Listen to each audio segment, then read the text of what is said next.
Welcome to the midweek message.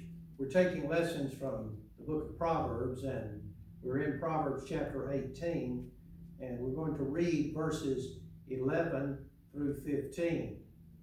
Last session I read from the New Living Translation, and now I'm reading from the King James Version. So Proverbs chapter 18, verse 11. The rich man's wealth is his strong city, and as an high wall in his own conceit.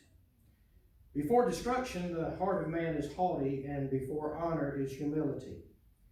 He that answereth a matter before he heareth it, it is folly and shame unto him. The spirit of a man will sustain his infirmity, but a wounded spirit who can bear? The heart of the prudent gaineth knowledge, and the ear of the wise seeketh knowledge. So we're going to walk down these verses in Proverbs chapter 18. Let's look first at verse 11. Scripture says, the rich man's wealth is his strong city, and as an high wall in his own conceit. The rich, the wealthy, do better in almost any area of life in the temporal world. Now, money will not buy you happiness. Wealth will not satisfy you ultimately. It is not the most important thing as far as true value and virtue is concerned. But in practical terms, in a society like ours, you need money. And wealthy people do better. They can pay their bills more easily. They can handle calamities and disasters more easily. And so the rich man's wealth is his strong tower. Or his strong city, rather. Strong tower is verse 10. The rich man's wealth is his strong city and has a high wall in his own conceit.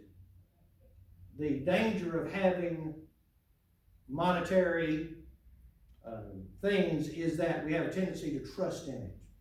And so in his conceit, the rich man thinks of the strength that his wealth provides. Verse 12. Before destruction, the heart of man is haughty, and before honor is humility. This may be linked to the verse before. People that have a lot of this world's goods may develop a proud look. Not that they all do, but some may, because of that. But calamity, disaster, loss tends to teach us humility more than gain. And before destruction, a person may be proud, but oh, what humility will come into the life of a person who has suffered loss, because they know how it feels. And honor comes after humility. Doesn't always seem like that, but it is very true, and certainly in the eyes of God. He that answereth the matter, verse 13 says, before he heareth it, it is folly and shame unto him.